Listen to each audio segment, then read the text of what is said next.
on to 133. Our 133 tiers. Oh, my. Title contenders. Lord. All right, this is first tier, title contenders. I put Lucas Bird. Let me stop you right there. Just kidding. Ryan Crookham, Drake Ayala, Marcus Blaze. To me, this tier is perfect. I love it. I think Marcus Blaze does belong in there, and I think that will be revealed over time. If he goes, I think we think he's going to go. And yeah, I don't think there's any hesitation that he can do it. I feel like I've been personally like, oh, Drake probably not. That was last year was his window to win a title, but the more I've thought about it, more I'm like, I don't know. He's still very much in there. The guy has made the finals. You can't win if you don't make the finals. I've been looking into this. It's true. And he's been there the last 2 years. He's beaten Lucas Bird. Ryan Crookham, listen, he deserves to be in this tier. But there's a lot of questions around Ryan Crookham. And so much of it revolves rightly around his 2 wins over Vito Arujau. And going undefeated. Going undefeated at that time. But he didn't wrestle Dayton. Not his fault. Dayton didn't wrestle. But really, other than Vito, he hasn't faced a lot of guys there in this tier. And the durability issues with Ryan are real. They go back to his high school days. They go back to last year. And so while I think he is a tough matchup, he's winning a tournament like this is definitely going to be a huge, huge challenge for him. He can do it. He belongs in this category. But I feel like I personally put him as he's the guy to beat this year. And now I'm sort of recalibrating no, he's one of the guys that can. He's not the guy to beat. One of the tough things about, the health concerns is that a lot of his injuries over time have been directly related to style of wrestling that he has. The positions he puts himself putting his knee in that position. And it makes him excellent. But it also makes him vulnerable. And so that's what's tough is it's not like, okay, freak rollerblading injury here, random thing here. It hasn't all been the knee, but that knee is going to be tested. And so that does kind of, I feel like, solidify that concern just a little more than with other just randomly injury prone guys. It's related. What you're saying is keep him away from Darren Caldwell. That's and all rollerblades. I would definitely do that for sure. I think you look at Crookham's year in 2023-24 where he beats Vito twice, only loses to Vito, but then also he beat McGonigal, Nagao, he beat Teskey, Bailey, Frost, Bailey. So it's That's good. A lot of All-Americans. A lot of That's what I was All-Americans. saying about going undefeated. There's something to be said for that. No doubt. Too. Kolioko, yeah. So I think that's part of it to where he just knows how to win matches, and he has a very tough style to where you got to figure out how to finish on him. Yeah. And Vito did it, and maybe I don't know how many other takedowns he gave up in that season. So he's one of the guys where I feel like it's going to be really interesting to watch this year. Yeah, and he kind of gets a little marginalized as a scrambler, and he's a really good athlete. He's really fast. He's got kind of this could sound crazy, but he's got some Dake-like movements and stuff with his hip power that's pretty unique. So he does some different stuff. He's not just some dive rolling funk wrestler. He's more than that. All right, tier 2. Guys that should be disappointed if they don't make the podium. Mm-hmm. Ben Davino, Zan Fugit, Jacob Van D, Dylan Shaver, Braxton Brown, Evan Frost. That's a good way to think of it. I do think all these guys, if they're off the podium, it's a disappointing NCAA tournament for them. Many of them have, well, not many. Fugit, Van D, Shaver, Yep. Yes. and Frost have already placed. Ben Davino, the hype around him, if you're looking for someone, maybe he enters that title contending realm. I forgot one name, too. Hit it. Richie Figueroa. Oh, yeah. Oh my The national gosh. champion. He's got, but you know what? Big questions, though. If you take away his one NCAA tournament and you put in all the other, that glut of data, he's an outside the top 10 kind of wrestler for his 125. career at 125. Okay, so now he's going up a weight. Do we think that the issues of Richard Figueroa are related to the weight class? I do not. And I believe this is a tougher weight class. So it is a disappointment if he doesn't place. But then again, if you pull in his wrestle stat and you look at this guy was the 9 as a freshman when he won in the craziest year ever. He had some wild losses. And then last year was actually worse in reality. Missed a bunch of time. Had some losses early, losses late, lost to Tristan Doherty, lost to Trevor Anderson on the backside, got pinned by, he's losing to a lot of non-All-Americans. So Richard Figueroa, national champion pedigree, fact. But he's got to kind of show that he can do that for a season. And he has not shown it for a season yet. You don't have to do it for a season. He proved that Technically when don't. he won. And you wonder if, was he thinking I'm just going to turn up at nationals again? And it doesn't. Maybe people can just do that, but he couldn't last year. Here's the thing why I would put him in this tier that's titled should be disappointed if you don't AA. One, you're national champion. You're a national champion. That's kind of all you really have to say, right? And then if you don't make the podium again, you should be disappointed. Two, with his pedigree and what he has done, you stack him up against everyone in this tier, he might not be the favorite, but it's he can win. Mm-hmm.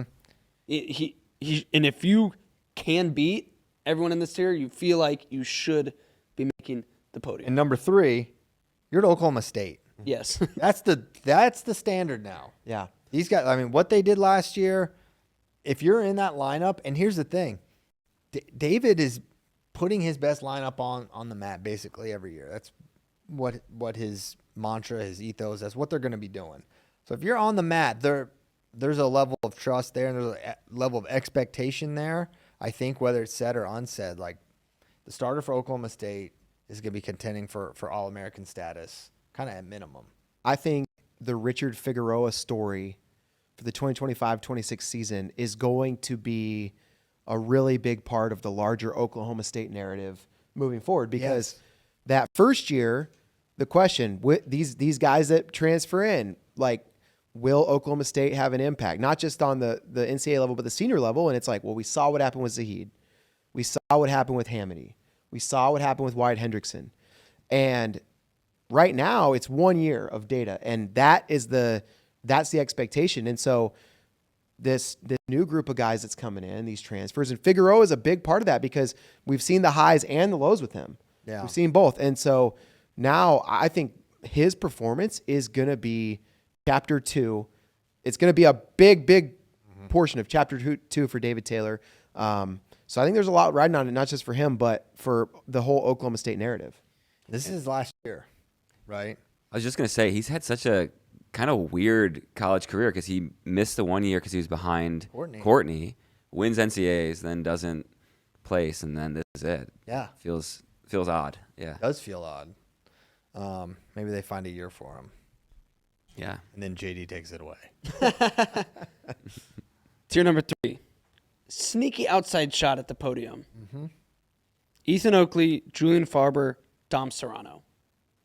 That's my tier 3. I just feel like those guys haven't established themselves like the guys above, who most of them have made the podium. Some good wins there. Yeah, I think that's fair.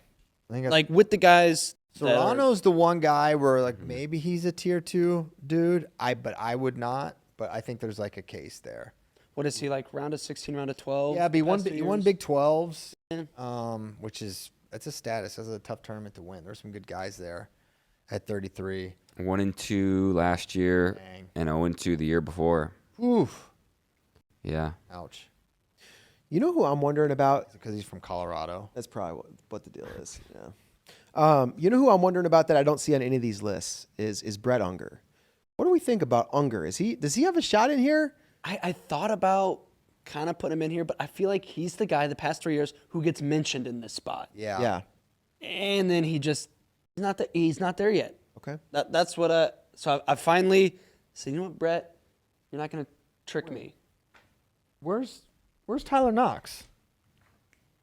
Tyler Knox should be in here. He's a tier 2 guy for sure.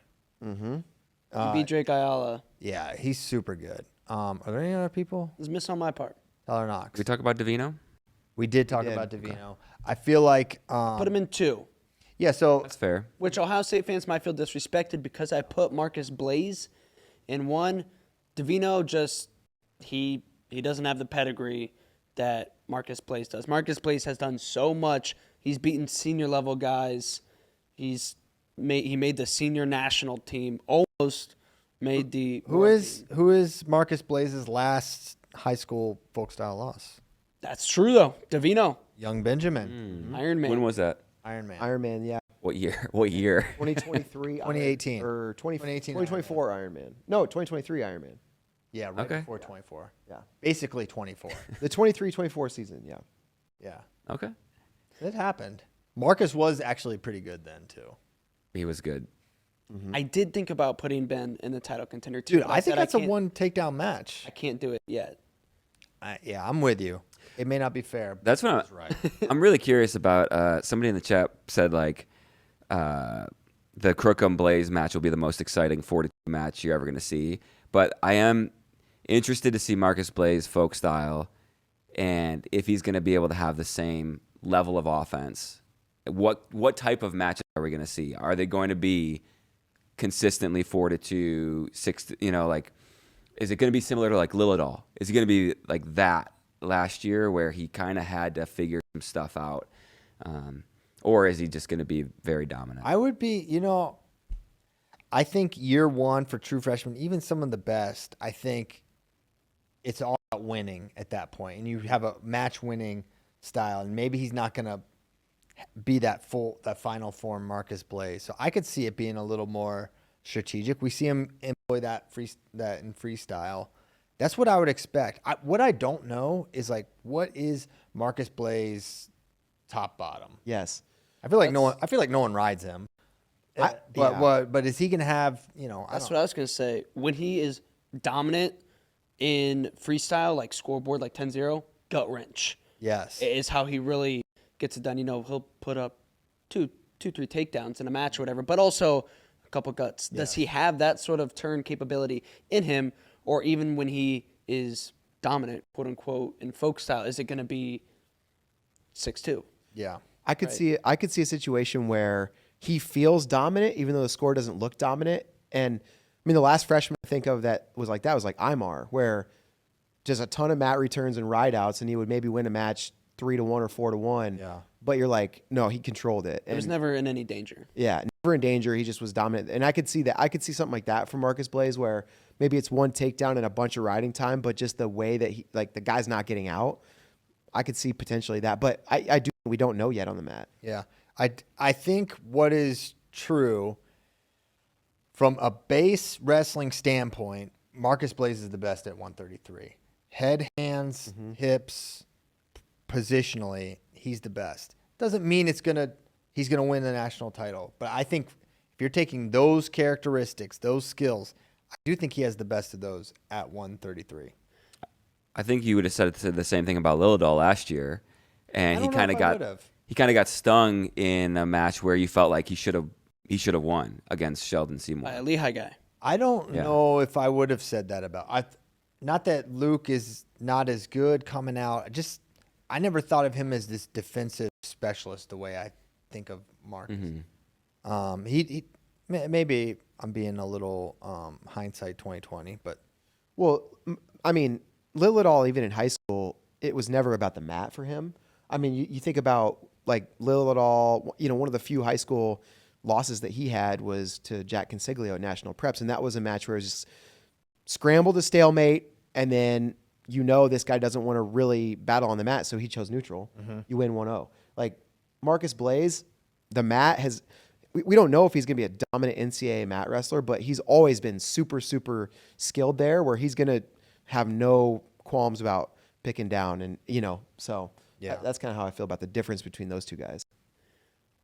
I don't think Marcus is going to do this, but you know what? Lucas could do this too, but I don't think he's going to. But if there are two guys in these 4 title contenders tier that separate themselves, that you actually feel decent about picking as the national champion, going into the tournament. I feel like it's one of those two. Yeah, it could be. Right? If Marcus goes, runs the Big Ten gauntlet, does their entire schedule, beats Drake Ayala and Bird. Bird, like Well, yeah. you would feel decent. If Lucas does the same thing, after winning the last two against Drake last year, then it's like, okay, he can do it. I feel good about it. If Drake does it, it's kind of like, can he do it again? I feel like we're not going to feel sure about this weight. I think so too. I mean, after NCAA's last year, it's like, I don't know. I mean, Tyler Kasek didn't win. He just looked like, look what he did at Big Tens. There's so many guys. It just seemed like, I don't know. I think the bar to feel really confident, even to make the finals, is like been raised so much higher because you got Sheldon Seymours and Joey Blazes and Antrell Taylors. Like, these guys are, yeah. I'm curious how much we're going to see the top guys hit throughout. Like, Crookham should wrestle Blaze, right? Lehigh and Penn State always wrestle. They could hit Crookham Bird could happen at national duels. Crookham Bird at national duels. Ayala, I mean, Drake's there. any of those three I could hit at national duels. So, I mean, maybe you see a lot early, but even still, like you guys are saying, like, I don't think anyone's just going to run the gauntlet in such a dominant way where you're like, yep, that's the guy. I agree. And come March, it should be a super fun NCAA tournament. Sweet. I did include 1/4 tier Ooh. Oh my God. at 133. With one person. One person. One person, fourth tier. Really? Super necessary. I said, I have no idea what to expect, but I'm interested in Zach Redding. Yeah. Okay. He made the round of 12 the last time he was at 133, which was 3 years ago. Yeah. And this tier could also be counted as, wait, that guy's still in college wrestling? one of Or, wait, he wrestles for that team now? Because he's at NC State now Yeah. Good for Wolfpack. after being at Iowa State for a long time. But another weird wrestling career guy Yeah. where he was at Iowa State, tough, had trouble making the lineup, was all over, like bounced back and forth between 31, 41, and 49, even fluidly. Like, Yes. it wasn't like, I'm at Week to 33, week. now I go 41, now I go 49. It was like, Dressler was like, all right, son, we need you to hop in the lineup here this way. That's what he does. Yeah, he wrestled at all three weight classes. I think in 1 year he did wrestle at 33, 41, and 49. Incredible. Yeah, that's pretty awesome. But a tough kid. So, like I said, it seemed like 33 was always his best weight. He would just bump up when the team needed it. So, I don't think he is not an All-American prediction, but just a guy who's like, keep an eye on him.